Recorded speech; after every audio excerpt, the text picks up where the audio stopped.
Hello everyone. So in my last video I gave you a simple introduction of the chapter polynomial. अब इस video में हम उस chapter में आगे चलेंगे. तो आज हम पढ़ेंगे वैल्यू ऑफ अ पॉलिनॉमियल. अगर हमें किसी पॉलिनॉमियल की वैल्यू निकालनी है तो हम कैसे निकालेंगे? उसके लिए first of all let us consider a quadratic polynomial f(x) is equal to x square minus 2x minus 3. Let us calculate the value of this polynomial at x equals to 2. x equals to 2 पे इस polynomial की हम value calculate करते हैं. तो कैसे निकालेंगे हम? f2 is equal to 2 square minus 2 into 2 minus 3. तो ये हमारे पास कितना आ गया? -3. So -3 is the value of this polynomial f(x) at x equals to 2. So this is the method to obtain the value of any polynomial. तो किसी भी polynomial की अगर हमें value calculate करनी है तो this is the method. Okay? So in general we say that if f(x) is a polynomial in x और k कोई रियल नंबर है तो अगर हमें उसकी वैल्यू अगर हमें ऑब्टेन करनी है so how we will obtain it by replacing x by k in f(x). अगर k कोई रियल नंबर है तो उसकी उस पॉलिनॉमियल की अगर हमें वैल्यू कैलकुलेट करनी है तो हम कैसे करेंगे? We will replace x by k in f(x) and we will get the value of f(x) at x equals to k. Okay, and we will denote it by fk. Okay, so this is the method to obtain the value of a polynomial. ठीक है? Now we will go ahead. Now we will study about zero of a polynomial. Okay, zero of a polynomial. अब how to calculate the zero of a polynomial? देखिए, we'll consider the same polynomial as above. f(x) equals to x square minus 2x minus 3. Let us calculate the value of this polynomial at x equals to -1.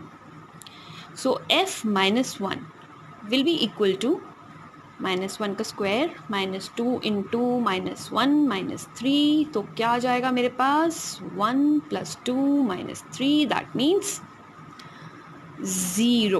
Okay, so after replacing x by -1 in this polynomial I have got 0. Again let us put x equals to 3 in the same polynomial.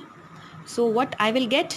f(3) is equal to 3 square minus 2 into 3 minus 3. So what I will get here? Again 0. Now as you can see that as f minus 1 is equal to 0 and f(3) is also 0. So -1 and 3 are called, what are they called? They are called zeros of polynomial f(x). What are they called? Zeros of polynomial f(x). So in general a real number k, अगर कोई real number k हमें दिया हुआ है is said to be the zero of a polynomial f(x). वो f(x) का zero कब होगा? अगर उस पॉलिनॉमियल में x को मैं k से रिप्लेस कर दूं और मेरे पास ज़ीरो आ जाए. If I obtain 0 after replacing x by k in that polynomial, then k is said to be the zero of the polynomial f(x). Okay, ठीक है? So as you have already studied this in grade 9 also कि हम कैसे zero obtain करते हैं. और अगर हमें k की वैल्यू अगर हमें फाइंड करनी है, हमें ये दिया हुआ है k जो है वो ज़ीरो है किसी पॉलिनॉमियल का और हमें उसकी वैल्यू फाइंड करनी है, तो हम कैसे करेंगे? k जो है वो ज़ीरो है किसी पॉलिनॉमियल f(x) का. सपोज़ हमारे पास कोई लीनियर पॉलिनॉमियल है ax + b और अगर हमें k की वैल्यू फाइंड करनी है तो हम क्या करेंगे? Simply we will replace x by k and we will put it equal to zero. क्यों इक्वल टू ज़ीरो पुट करेंगे? Because K is the zero of the polynomial. After putting replacing X by K will obtain zero obviously. तो हम कैसे करेंगे? F के is equal to A K plus B, it will be equal to zero, that is k will be equal to minus b upon a. So the zero of the linear polynomial ax plus b जो होता है वो क्या हो जाता है? That is minus b upon a. तो किसी भी लीनियर पॉलिनोमियल का अगर हमें जीरो कैलकुलेट करना है तो we will directly obtain it by this formula minus b upon a. Minus b upon a क्या है यहाँ पर? This is negative of constant term upon coefficient of x। Okay, तो ये क्या है हमारे पास? Negative of constant term upon coefficient of x। चलिए अब हम इसमें आगे पढ़ेंगे geometrical meaning of the zero of the polynomial. अब इन ज़ीरोज़ की क्या इम्पोर्टेंस है? What is the importance of these zeros? That we will understand after understanding the meaning of their geometrical meaning. Okay, so first of all we'll understand this geometrical meaning of zeros of a polynomial. उसके लिए सबसे पहले हम एक polynomial assume करेंगे। Suppose कोई एक linear polynomial से हम स्टार्ट करते हैं। Suppose F x equals to 2x plus 3 हमने एज्यूम किया, this is a linear polynomial, और इसे अब हम प्लॉट करेंगे एक ग्राफ पर। ठीक है, उसके लिए सबसे पहले हमें पॉइंट्स चाहिए। ठीक है, तो हम कैसे करेंगे? सपोज हम सबसे पहले तो हम एफ एक्स को हम ऑब्वियसली वाई एक्सिस पे प्लॉट करेंगे, तो हम एफ एक्स को रिप्लेस कर सकते हैं वाई से, तो Y will be equal to 2x plus 3। अब हम एक टेबल बनाते हैं जिसमें हम कुछ वैल्यूज़ ले लेते हैं y और x की। ओके, तो हमने एक टेबल बनाई x y। अगर हम x की वैल्यू यहाँ पर -2 लेते हैं तो हमारे पास y की वैल्यू क्या आ जाएगी? y की वैल्यू हो जाएगी 2 इंटू -2 प्लस 3, दैट मीन्स -1। तो यहाँ पर -1 आ जाएगा।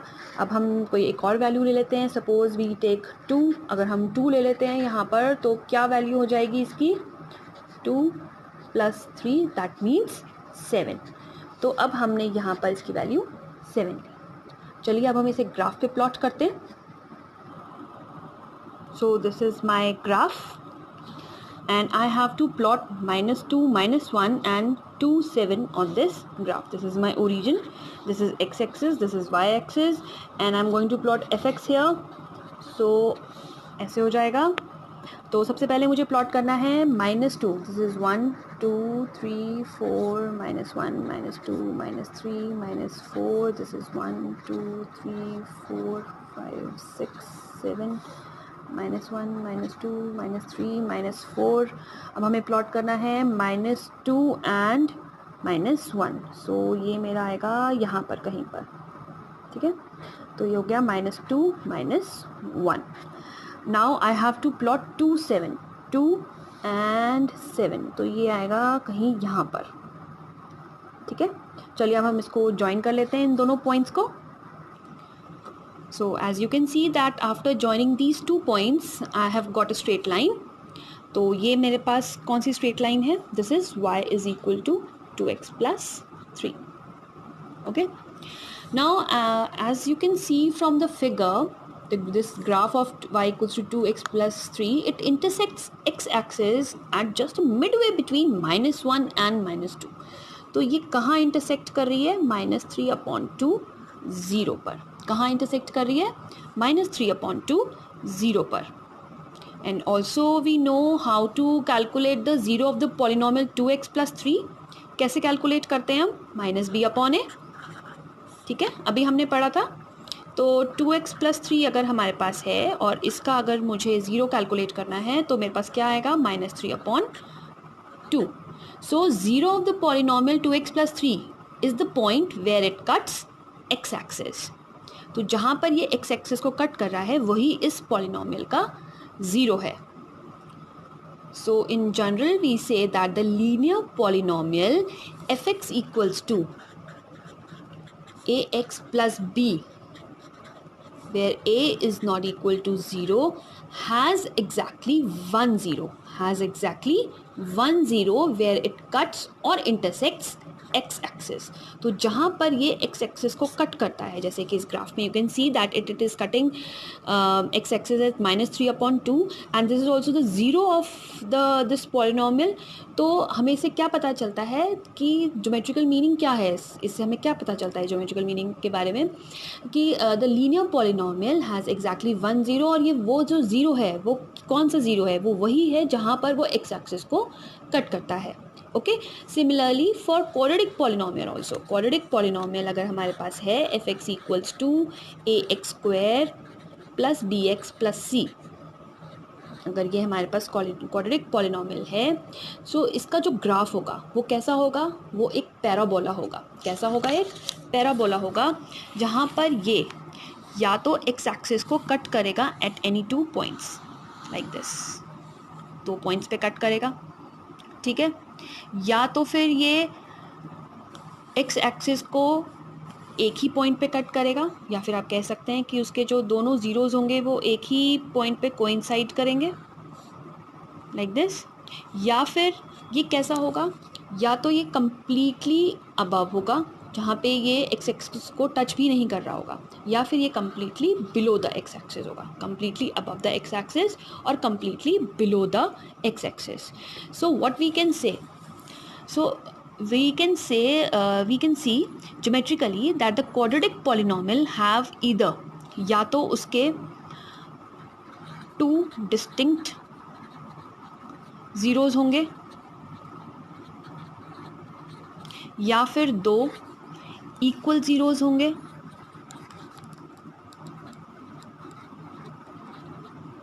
ठीक है, 2 equal zeros होंगे, या फिर आप कह सकते हो कि 1 0 होगा, क्योंकि equal means one value only, 1 0 होगा. या फिर क्या होगा कि वो एक्स एक्सिस को टच भी नहीं करेगा, कट ही नहीं करेगा, इंटरसेक्ट ही नहीं करेगा, तो इसका मतलब no zero. Okay. So this means that a quadratic polynomial has at most, उसके एट मोस्ट क्या होते हैं, 2 ज़ीरोज़ होते हैं, या तो 2 होते हैं, या 1 होता है, या फिर होता ही नहीं है. Similarly for the cubic polynomial also, cubic polynomials के लिए भी जो इनका ग्राफ होता है, जो इनके ज़ीरोज़ होते हैं, या तो उसके कितने होते हैं, एट मोस्ट 3 ज़ीरोज़ होते हैं, एट मोस्ट 3 ज़ीरोज़ होते हैं for cubic polynomial. Cubic polynomial के लिए उसके जो ज़ीरोज़ होते हैं they are at most 3 zeros, या तो 3 होंगे, या 2 होंगे, या 1 होंगे, या होगा ही नहीं. Okay. So this was the case, this was the geometrical meaning of the polynomials. So I told you about the linear polynomials also, I told you about quadratic and cubic polynomials also. So I hope the topic is clear to you all, and tomorrow we'll solve first exercise of this chapter. Till then, goodbye, take care, bye bye.